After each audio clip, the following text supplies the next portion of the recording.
দেখো এখানে কি বলেছে, না বলেছে যে সীমা একটি সংখ্যা লিখেছে যার দ্বিগুণের সঙ্গে 2 যোগ করলে যেটা হয় তা সংখ্যাটি 3 গুণের চেয়ে 5 ছোট।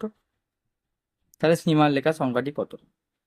এখানে আমি যদি বলি যে ধরি, আমি যদি এখানে করি যে ধরি, আমি যে সংখ্যাটা লিখলাম সেই সংখ্যাটি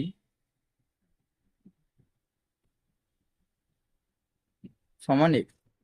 তাহলে আমি যে সংখ্যাটি লিখলাম সেই সংখ্যাটি কত, আমি যে সংখ্যাটি লিখলাম সেই সংখ্যাটি হচ্ছে x। যদি সংখ্যাটি x হয়, কি বলছে সংখ্যাটির দ্বিগুণের সঙ্গে 2 যোগ করলে, তাহলে এবার সংখ্যাটির দ্বিগুণ কত?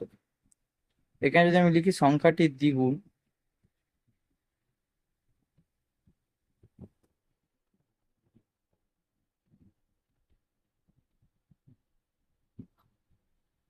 সংখ্যাটির দ্বিগুণ কত? এক্স যদি সংখ্যা হয় তাহলে দ্বিগুণ মানে 2x। তাহলে সংখ্যাটি হচ্ছে, যদি ধরি এক্স আর সংখ্যাটির দ্বিগুণ যদি ধরি আমি 2x, এবার কি বলেছে না এই সংখ্যাটির সঙ্গে এই সংখ্যাটি যেটা হবে, এবার সংখ্যাটি 3 গুণের চেয়ে 5 ছোট হবে যেটা হবে। তাহলে আমি যদি শর্তানুসারে যদি আমি করি, যদি আমি সমীকরণে সাজাই, তাহলে কি দেখা যাচ্ছে, এখানে বলেছে এক্স আছে আমার, সংখ্যাটি দ্বিগুণের সঙ্গে যদি 2 যোগ করলে যেটা হবে, আমার এখানে দ্বিগুণ কত, আর এখানে দ্বিগুণ হচ্ছে 2x। দ্বিগুণের সঙ্গে আমি যদি 2 যোগ করি, যোগ করলে যেটা হবে সেটা মানে সমান, সেটা কি হচ্ছে না 3 গুণ, আর দ্বিগুণ যদি 2x হয় 3 গুণ হচ্ছে 3x। তাহলে 3 গুণ মানে 3x, এই 3x হচ্ছে 5 ছোট, ছোট মানে কি? ছোট মানে হচ্ছে বিয়োগ, তাহলে এর সঙ্গে 5 বিয়োগ। এইটা হচ্ছে আমার কি, না এইটা হচ্ছে আমার সমীকরণ। এবার দেখো তাহলে আমি যদি সমীকরণটা সাজাই, তাহলে আমার বাঁ দিকে আছে 2x+2, আর আমার ডান দিকে আছে 3x-5। আমরা কি জানি না, আমরা জানি যে এক্স এর যে সংখ্যাগুলো, এক্স এর সংখ্যাগুলো সবসময় কি হয় না, এক্স এর সংখ্যাগুলো সবসময় বাঁ দিকে আসে।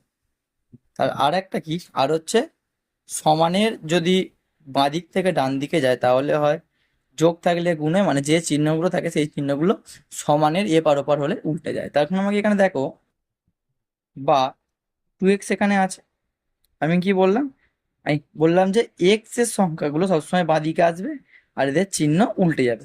তাহলে এর সামনে কিছু নেই মানে কি, এর সামনে কিছু নেই মানে প্লাস আছে।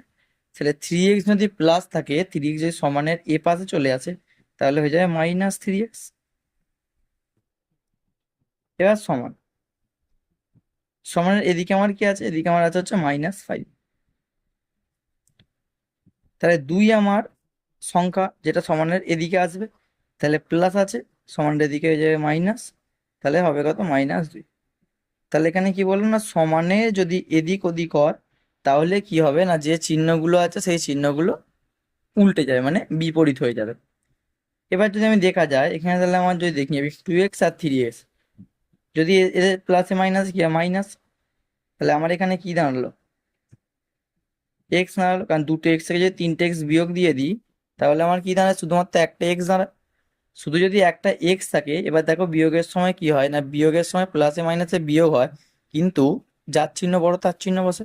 তাহলে এখানে আমার হয়ে যাবে -x সমান চিহ্ন, এখানে আছে মাইনাস মাইনাস, মাইনাসে মাইনাসে কি হয় প্লাস, তাহলে 5 আর 2 কত হবে 7। যোগের সময় তো একই নিয়ম হয় না, মাইনাসে মাইনাসে প্লাস হয়, কিন্তু যার চিহ্ন বড় তার চিহ্নটা বসে। তাহলে এর চিহ্ন বড়, তাহলে এখানে মাইনাস হবে। তাহলে আমার একদিকে রইলো -x, একদিকে রইলো -7। এবার দেখো কি হয় না, সমানের দুদিকে যদি এক্স থাকে, এই সমানের দুদিকে যদি মাইনাস থাকে, তাহলে মাইনাসে মাইনাসে কেটে গেল, তাহলে মাইনাসে মাইনাসে কেটে গেলে কি হবে, অতএব তাহলে আমার এক্স সমান কত বেরোলো, এক্স সমান বেরোলো হচ্ছে 7। এই 7 হচ্ছে আমার অ্যান্সার। তাহলে সীমা যে সংখ্যাটা এখানে কি বলেছে, বলেছে সীমার লেখা সংখ্যাটি লিখি, সীমার লেখা সংখ্যাটি লিখি। তাহলে সীমা যে সংখ্যাটি লিখেছিল সেই সংখ্যাটি কত, না সেই সংখ্যাটি হলো আমার